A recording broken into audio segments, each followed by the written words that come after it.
Thanks very much for staying with us. Time now for Eye on Africa with me, Georgia Calvin-Smith. Tonight, known by some as Agwambo or the Mysterious One, former Kenyan Prime Minister and veteran opposition leader Raila Odinga dies whilst being treated in India. Tributes pour in from around the world, and former rival President William Ruto announces 7 days of national mourning. Also, Madagascar's political turmoil sees it suspended by the African Union after the ousting of President Agwambo. Meanwhile, the army commander who sparked the coup now says that he will be sworn in as transitional president. And top Taekwondoin Casimir Bettel's Africa's best shot at being represented in the martial art at the 2028 Olympics. He held the #1 world spot for several months last year, but first he has his sights set on the World Championships to be held in China later this month. But first, Kenya has lost one of its most central political figures with the passing of former Prime Minister Raila Odinga. The 80-year-old spent much of his career in opposition and unsuccessfully ran for president 5 times. But his ability to strike up strategic partnerships with former foes earned him the nickname of Agwambo, the Mysterious One. Current President William Ruto is amongst those with whom he reconciled and who paid his respects upon news that Odinga had died at an Indian health retreat this week. In honor of the Right Honorable Raila Amolo Odinga's extraordinary contribution to our nation, I have declared a 7-day period of national mourning, during which the national flag shall fly at half-mast across the Republic of Kenya and in all our missions abroad. Kenya, Africa and the world mourn the passing on of a giant of democracy, a fearless freedom fighter, and a tireless warrior of good governance. While news of his passing has left his supporters distraught, Bastian Renui brings us more from Nairobi. When Raila Odinga's death was announced this Wednesday morning, people did not believe it here in Kibra. Kibra is a slum in Nairobi, and it's his stronghold in the Kenyan capital. And it was the same in Kisumu, his city next to the Lake Victoria. But slowly people realized shops were closed. People went in the streets to share their grief. Listen to them. I am feeling so frustrated, I am feeling so sad, and I am praying for the family that in this difficult time, may they find peace. We've lost a leader and a champion and one of the biggest leaders in Kenya, and not even Kenya and East Africa at large, and the whole world is losing a leader. He has done a lot in terms of education, women empowerment, and the youth also. He has supported us a lot. So it's like our father, Baba. Raila Odinga has been a major political figure for 40 years. He has been in the opposition for almost all his life. He was sent to jail when President Moi was in power. He was fighting for multipartyism and democracy. He was elected as a member of parliament, ran 5 times for president but lost 5 times, and was Prime Minister of Kenya between 2008 and 2013. It's not clear when his body will be repatriated from India, since he died in an hospital there, but there is one thing for sure. Here in Kenya, he will have state funerals. Well, for more on Odinga, I'm joined now by our former Kenyan correspondent, Olivia Bizo. Olivia, so, we saw there just how much of an emotional connection so many of Odinga's supporters had with him, and we do tend to wax lyrical about recently deceased statesmen. But do you think his legacy is going to be any more complex than perhaps we've already touched on? Well, yes, Raila Odinga was a man who was both loved and feared. His words alone could literally set the nation on fire or completely calm it.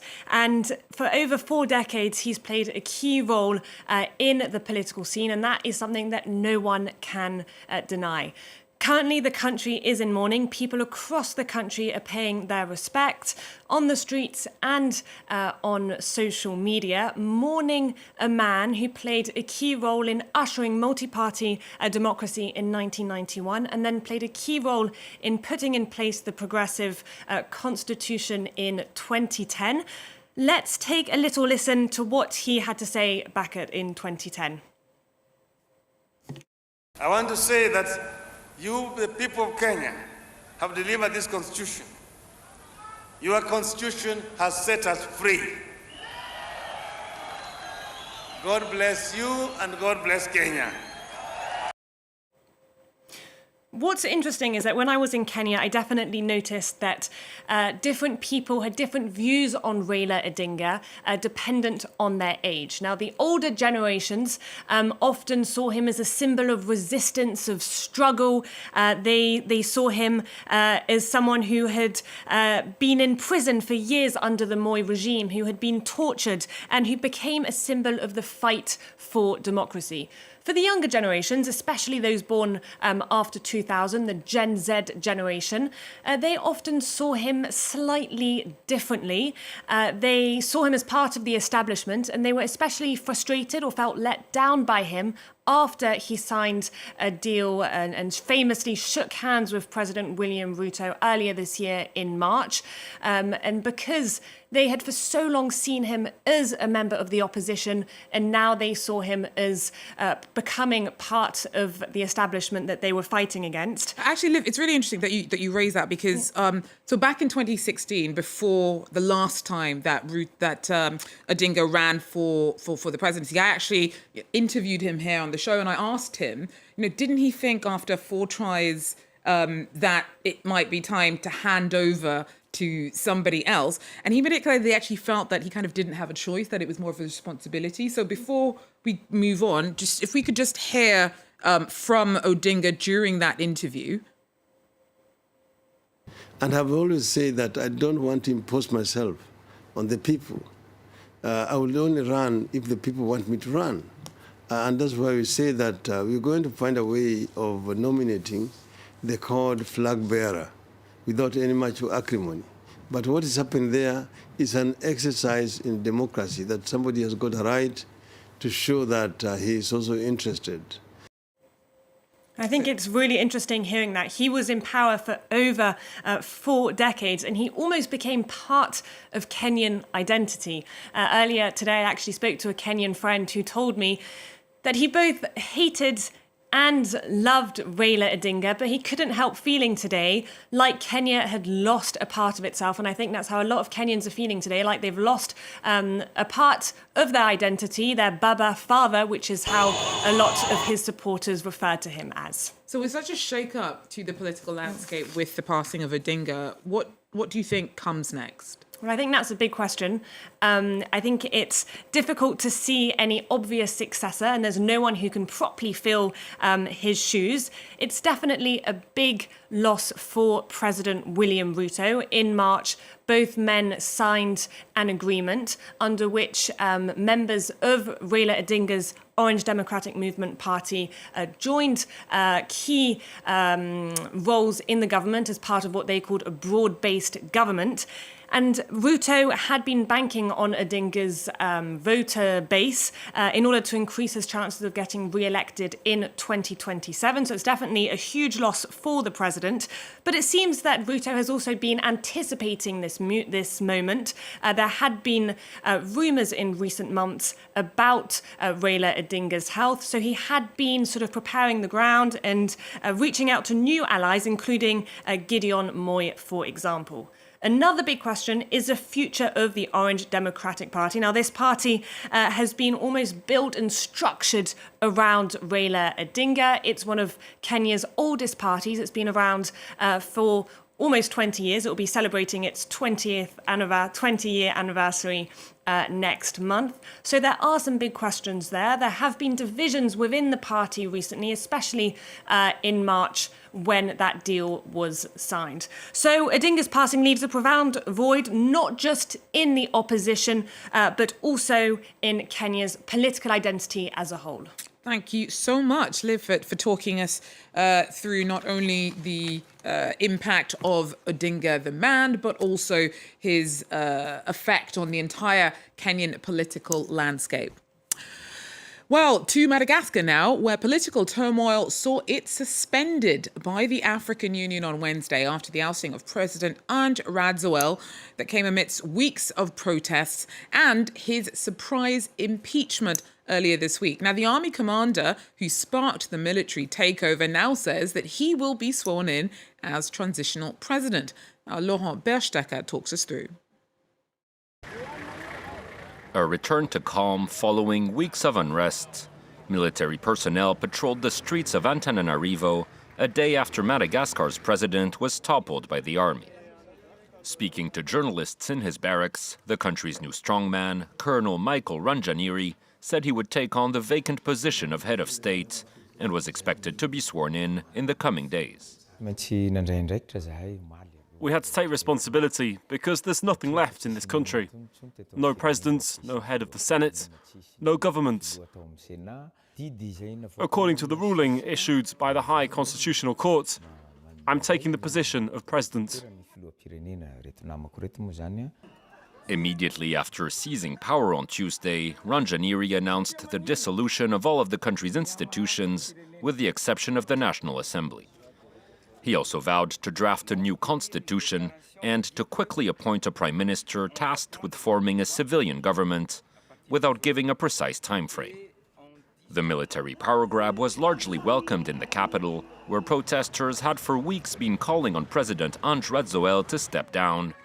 In the country's north, too, Madagascans celebrated the takeover and expressed hopes the new leadership would bring about real change.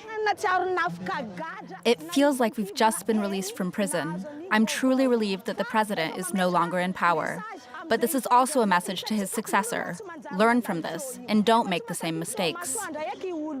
France's foreign ministry on Wednesday called on Madagascar's new authorities to show restraint and responsibility and to preserve democracy and the rule of law, but didn't openly condemn the military takeover.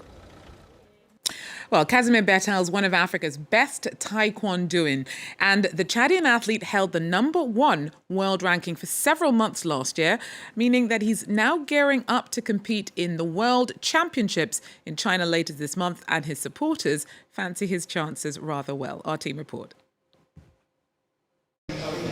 He has won 8 gold medals in less than 2 years at international Taekwondo competitions. Casimir Bettel, who usually lives and trains in France, is back in Chad to prepare with the national team for the World Championships in October.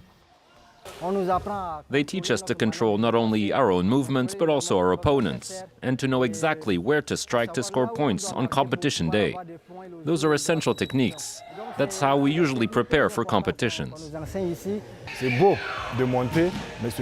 It's wonderful for an athlete to rise like that, but he could fall quickly if we don't do what's needed to help him maintain his level. He has challenges in Africa and all over the world, because at one point he was ranked #1 worldwide. He can reach that position again if the government and our partners help him take part in many competitions. When he is in training, Casimir Bettel returned to his childhood school to teach Taekwondo to young students. Like my masters before me, who taught me my first steps and invested in me so I could become who I am today, I told myself, why not come back and give lessons to these children? My first goal is to coach a new Casimir Bettel who can carry the torch forward. Despite his busy schedule, the athlete still makes time for his family. We joined him at the house where he grew up. I'm back to be with my family because when I'm in Europe training and preparing for competitions, it takes a lot of time. Usually I stay for 6 months to a year. So while I'm here, I try to be with them as much as I can. His current level needs support to be maintained. But even without those resources, he has already achieved so much. The whole family is very proud of him. He has honored us.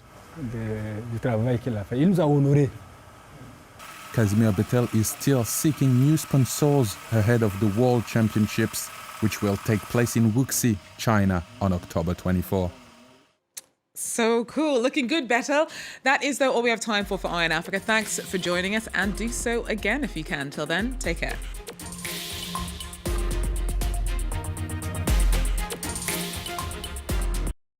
Thanks very much for staying with us. Time now for Eye on Africa with me, Georgia Calvin-Smith. All the latest in politics, economics and the arts in Africa on France 24. Our journalists are in every region, every country, to report on the emergence of a continent of unparalleled riches, bringing you Africa's stories on France 24. Thanks for joining us. Do so again. Take care. Liberté, égalité, actualité.